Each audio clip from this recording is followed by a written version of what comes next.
Univer.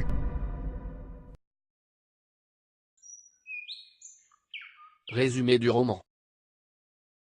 La boîte à merveilles. Le narrateur adulte, miné par la solitude, commence son récit pour mieux comprendre sa solitude, qui date depuis toujours. Il présente ensuite les locataires de Dar Chouafa, Lala Kanza la voyante au rez-de-chaussée, Driss El Awad, sa femme Rama et leur fille Zineb, au premier étage, et Fatma Bziouya au deuxième étage. Il évoque le souvenir du bain mort et de sa boîte à merveilles où les objets qui s'y trouvent lui tiennent compagnie. Puis, il relate le souvenir d'une dispute entre sa mère et Rama. En revenant d'Umsid, le narrateur trouve sa mère souffrante. Lala Aisha, son amie, vient lui rendre visite et réussit à la convaincre de rendre visite à Sidi Bougaleb. À la fin de cette visite, Sidi Mohamed est griffé par un chat. Fatigué, le petit enfant ne va pas au Msid, et nous décrit les matinées à la maison tout en évoquant l'origine de ses parents, et le souvenir de Driss le Teigneux, l'apprenti de son père. Le narrateur raconte sa journée au Msid. Le soir, remarquant que Fatima Bziouya s'éclaire avec une lampe à pétrole. Lala Zoubida insiste pour que son mari lui en achète une, ce qui est fait le lendemain. Ensuite, il évoque le souvenir de la disparition de Zineb, et comment sa mère réussit à la retrouver à la maison des Idrissides. Rama, en guise de louange à Dieu, prépare un repas pour les mendiants. Toutes les voisines y participent de bon cœur.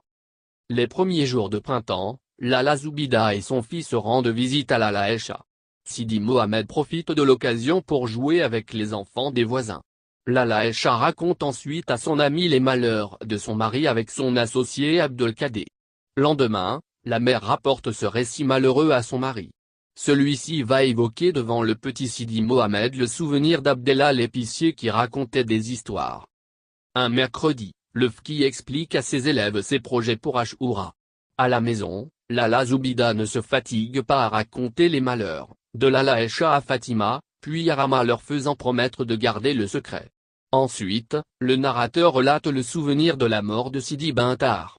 Ayant assisté à la scène, le petit enfant fait un cauchemar la nuit.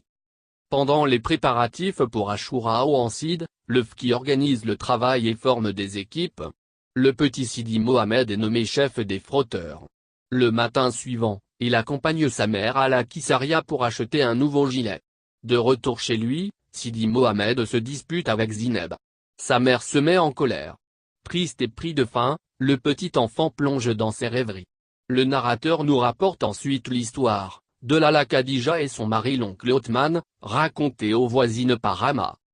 La veille de l'Ashura, les femmes s'achètent des tambours et Sidi Mohamed une trompette. Il participe au Msid aux préparatifs de la fête. Le lendemain, il accompagne son père chez le coiffeur où il écoute sans intérêt les conversations des adultes. Le jour de l'Ashura. Le petit enfant se réveille tôt, et met ses vêtements neufs avant d'aller au Msid, célébrer cette journée exceptionnelle. Après le repas, Lala Aisha vient rendre visite à la famille du narrateur. Après l'Ashura, la vie retrouve sa monotonie. Mais avec les premiers jours de chaleur, la mère déclare la guerre aux punaises. Un jour, le père du narrateur décide d'emmener sa femme et son fils au souk des bijoux pour acheter des bracelets. Accompagné de Fatma Bziouya, la famille du narrateur arrive au souk des bijoutiers, mais le père se trouve le visage tout en sang, après une bagarre avec un courtier. Lala Zoubida, superstitieuse, ne veut plus ses bracelets, elle pense qu'il porte le malheur. La mère raconte à Lala Aisha la mésaventure du souk. Sidi Mohamed tombe malade. Le père a perdu tout son capital. Il décide de vendre les bracelets, et d'aller travailler aux environs de Fès. Sidi Mohamed souffre toujours de fièvre. Le départ du père est vécu comme un grand drame. Un jour, la mère rend visite à son amie Lala Aisha, qui lui propose d'aller consulter un devin, Si El Arafi.